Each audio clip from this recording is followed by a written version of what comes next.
अध्याय 15 पुरुषोत्तम योग पुरुषोत्तमा योगा। परिचय। नमस्ते दोस्तों, आज हम भगवद गीता के 15वें अध्याय पुरुषोत्तम योग को समझेंगे। इस अध्याय में भगवान श्री कृष्ण संसार को एक अश्वत्थ वृक्ष के रूप में वर्णन करते हैं और प्रकृति, जीवात्मा और परमात्मा पुरुषोत्तम के स्वरूप को स्पष्ट करते हैं। वे आत्मज्ञान और भक्ति के द्वारा मुक्ति का मार्ग बताते हैं। यह अध्याय हमें परमात्मा की सर्वोच्चता और उनके साथ एकता के महत्व को सिखाता है। आइए प्रत्येक श्लोक को संस्कृत में पढ़ें, उसका हिंदी अनुवाद समझें और फिर उसकी व्याख्या करें। यह सामग्री YouTube के लिए तैयार की गई है ताकि आप इसे आसानी से समझ सकें और अपने जीवन में उतार सकें। श्लोक 1। संस्कृत। श्री भगवानुवाच ऊर्ध्वमूलमधः शाखमश्वत्थं प्राहुरव्ययम् छंदांसि यस्य पर्णानि यस्तम वेद स वेदवित्। हिंदी अनुवाद। श्री भगवान बोले, यह कहा जाता है कि अश्वत्थ वृक्ष जिसकी जड़ें ऊपर और शाखाएं नीचे हैं अविनाशी है। इसके पत्ते वेद हैं। जो इसे जानता है वह वेदों का ज्ञाता है। व्याख्या। श्री कृष्ण संसार को एक उल्टे अश्वत्थ वृक्ष के रूप में वर्णन करते हैं जिसकी जड़ें परमात्मा में और शाखाएं संसार में फैली हैं। वेद इसके पत्ते हैं जो ज्ञान प्रदान करते हैं। YouTube के दोस्तों, यह हमें सिखाता है कि संसार का मूल परमात्मा है और इसे समझना सच्चा ज्ञान है। श्लोक 2। संस्कृत। अधश्चोर्ध्वं प्रसृतास्तस्य शाखा गुण प्रवृद्धा विषय प्रवाला अधश्च मूलान्यनुसंततानि कर्मानुबंधीनि मनुष्यलोके। हिंदी अनुवाद। इसकी शाखाएं नीचे और ऊपर फैली हैं जो 3 गुणों सत्व, रजस, तमस से पुष्ट और इंद्रिय विषयों से युक्त हैं। इसकी जड़ें भी नीचे फैली हैं जो मनुष्यलोक में कर्मों के बंधन से बंधी हैं। व्याख्या। संसार वृक्ष की शाखाएं गुणों और इंद्रिय सुखों से बनी हैं और इसकी जड़ें कर्मों के बंधन में हैं। दोस्तों, यह हमें सिखाता है कि संसार कर्म और इच्छाओं का जाल है जो हमें बांधता है। श्लोक 3। संस्कृत। न रूपमस्येह तथोपलभ्यते नान्तो न चादीर्ण च संप्रतिष्ठा अश्वत्थमेणं सुविरूढ़ मूलम संगशस्त्रेण दृढ़ेन छित्त्वा। हिंदी अनुवाद। इस वृक्ष का रूप यहाँ वैसा नहीं समझा जाता। न इसका अंत है, न आदि, न स्थिर आधार। इस गहरी जड़ों वाले अश्वत्थ वृक्ष को वैराग्य रूपी दृढ़ शस्त्र से काटकर। व्याख्या। संसार वृक्ष का स्वरूप समझना कठिन है और इसे वैराग्य के हथियार से ही काटा जा सकता है। YouTube के दोस्तों, यह हमें सिखाता है कि संसार के बंधनों से मुक्ति के लिए वैराग्य और आत्मज्ञान जरूरी है। श्लोक 4। संस्कृत।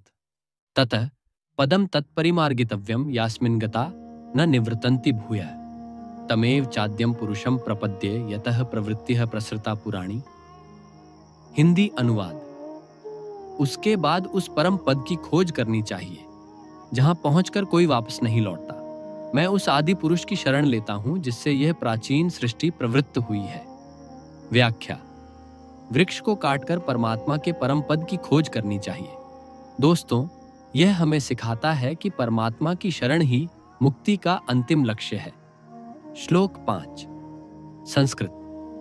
निर्माण मोहा जित्संग दोषा अध्यात्म नित्या विनिवृत्त कामा द्वंद्वैर्विमुक्ता सुख दुख संझैर गच्छन्त्य मूढ़ा पद्मव्ययम तत्। हिंदी अनुवाद।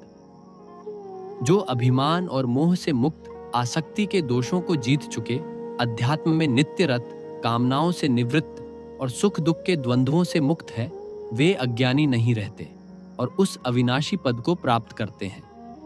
व्याख्या। श्री कृष्ण मुक्ति के गुण बताते हैं जैसे वैराग्य, आत्मचिंतन और समता। YouTube के दोस्तों, यह हमें सिखाता है कि सात्विक जीवन और निस्वार्थता हमें परमात्मा तक ले जाती है। श्लोक 6। संस्कृत।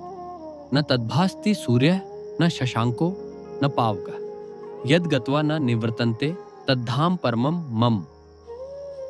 हिंदी अनुवाद। वहां न सूर्य प्रकाशित करता है, न चंद्रमा, न अग्नि। मेरे उस परम धाम में पहुंचकर कोई वापस नहीं लौटता। व्याख्या। परमात्मा का धाम सांसारिक प्रकाश से परे है। दोस्तों, यह हमें सिखाता है कि परम धाम अनंत शांति और मुक्ति का स्थान है। श्लोक 7 संस्कृत। ममैवांशो जीवलोके जीवभूतः सनातन मनः षष्ठानीन्द्रियाणि प्रकृतिस्थानि कर्षति। हिंदी अनुवाद। जीवलोक में जीव मेरा ही सनातन अंश है। यह प्रकृति में स्थित मन और 5 इंद्रियों को आकर्षित करता है। व्याख्या। श्री कृष्ण कहते हैं कि जीवात्मा परमात्मा का अंश है जो प्रकृति के कारण इंद्रियों में फंसता है। YouTube के दोस्तों, यह हमें सिखाता है कि हमारी आत्मा दिव्य है, लेकिन प्रकृति हमें बांधती है। श्लोक 8 संस्कृत।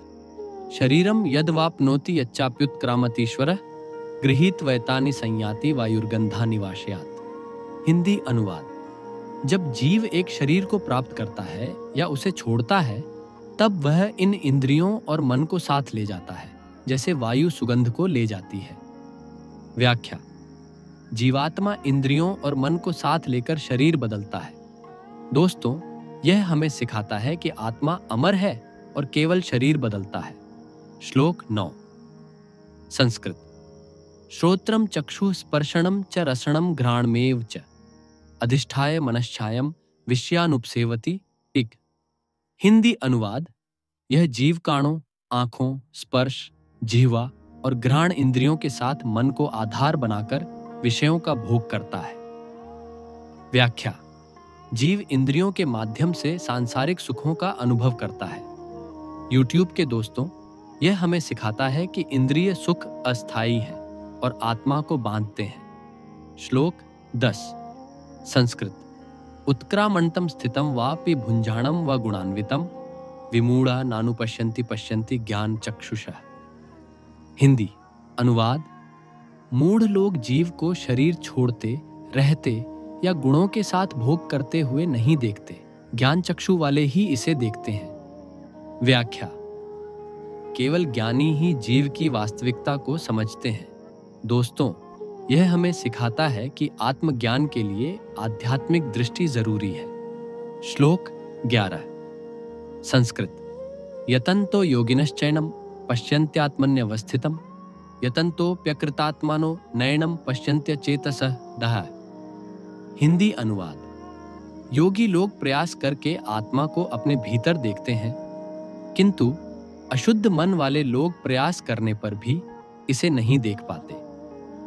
व्याख्या। आत्म साक्षात्कार के लिए योग और शुद्ध मन जरूरी है। YouTube के दोस्तों, यह हमें सिखाता है कि आध्यात्मिक साधना और शुद्धता आत्मज्ञान का आधार है।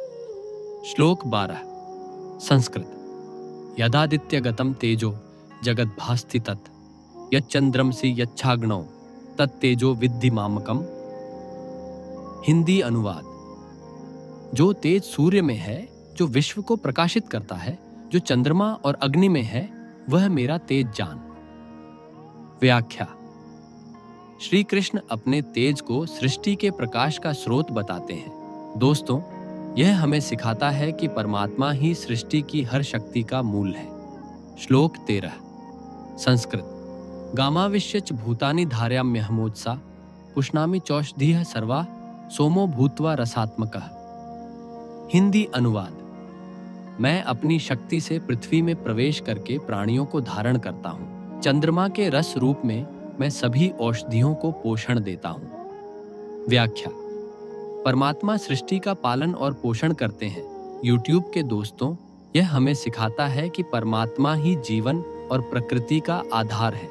श्लोक 14 संस्कृत। अहम वैश्वानरो भूत्वा प्राणिनाम देहमाश्रितः प्राणापान समायुक्तः पचाम्यन्नम चतुर्विधम।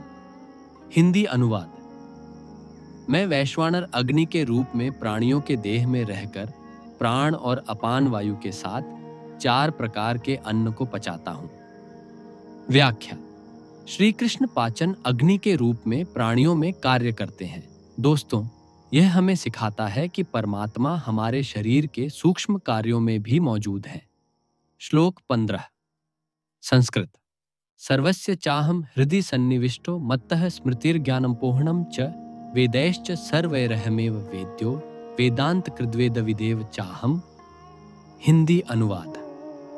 मैं सभी के हृदय में विराजमान हूँ। मुझसे ही स्मृति, ज्ञान और विस्मृति उत्पन्न होती है।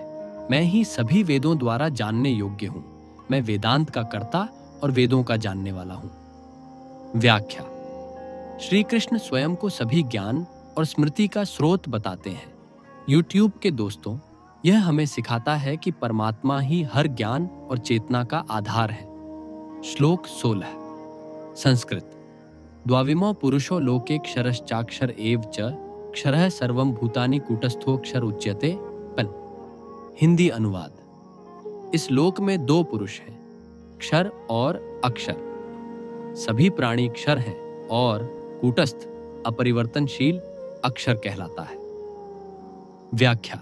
श्री कृष्ण क्षर नाशवान शरीर और अक्षर जीवात्मा का वर्णन करते हैं। दोस्तों, यह हमें सिखाता है कि शरीर अस्थायी है लेकिन आत्मा अविनाशी है। श्लोक 17। संस्कृत। उत्तमः पुरुषस्त्वन्यः परमात्मेत्युदाहृतः यो लोकत्रयमाविश्य बिभृत्यव्य ईश्वरः। हिंदी अनुवाद। इनसे भिन्न उत्तम पुरुष परमात्मा है जो तीनों लोकों में प्रवेश करके सबका पालन करता है और अविनाशी ईश्वर कहलाता है। व्याख्या। श्री कृष्ण परमात्मा को पुरुषोत्तम बताते हैं जो क्षर और अक्षर से परे हैं। यूट्यूब के दोस्तों, यह हमें सिखाता है कि परमात्मा सर्वोच्च और सृष्टि के नियंता हैं। श्लोक 18। संस्कृत। यस्मात् क्षरमतीतो हमक्षरादपि चौत्तमः अतोऽस्मि लोके वेदे च प्रथितः पुरुषोत्तमः। हिंदी अनुवाद। चूंकि मैं क्षर से परे और अक्षर से भी उत्तम हूं, इसलिए लोक और वेदों में मैं पुरुषोत्तम के रूप में प्रसिद्ध हूं। व्याख्या। श्री कृष्ण स्वयं को पुरुषोत्तम घोषित करते हैं। दोस्तों, यह हमें सिखाता है कि परमात्मा ही सर्वोच्च सत्य और सभी का आधार है। श्लोक 19। संस्कृत। यो मामेवं सम्मूढ़ो जानाति पुरुषोत्तमं स सर्वं वद भजति माम सर्वं भावेन भारत। हिंदी अनुवाद। हे भारत, जो बिना मोह के मुझे पुरुषोत्तम के रूप में जानता है, वह सर्वज्ञ होकर सभी प्रकार से मेरी भक्ति करता है। व्याख्या। जो परमात्मा को पुरुषोत्तम जानता है, वह पूर्ण भक्ति करता है। यूट्यूब के दोस्तों, यह हमें सिखाता है कि सच्चा ज्ञान और भक्ति परमात्मा को समर्पित जीवन की ओर ले जाते हैं। श्लोक 20। संस्कृत। इति गुह्यतमं शास्त्रमिदमुक्तं मयानघ एतद् बुद्ध्वा बुद्धिमान् स्यात् कृतकृत्यश्च भारत। आल। हिंदी अनुवाद। हे अनघ, इस प्रकार मैंने यह अति गोपनीय शास्त्र कहा। हे भारत, इसे समझकर मनुष्य बुद्धिमान और कृतकृत्य हो जाता है। व्याख्या। यह अध्याय का अंतिम श्लोक है। श्री कृष्ण कहते हैं कि इस गोपनीय ज्ञान को समझने वाला बुद्धिमान और पूर्ण हो जाता है। समापन। दोस्तों, भगवत गीता का 15वां अध्याय हमें संसार के बंधनों, जीवात्मा और पुरुषोत्तम परमात्मा के स्वरूप को समझाता है। यह हमें सिखाता है कि वैराग्य, आत्मज्ञान और भक्ति के द्वारा हम परमात्मा को प्राप्त कर सकते हैं। अगर आपको यह व्याख्या पसंद आई तो इसे अपने दोस्तों के साथ शेयर करें और हमारे चैनल को सब्सक्राइब करें। अगले अध्याय में हम गीता के और गहरे रहस्यों को समझेंगे। नमस्ते।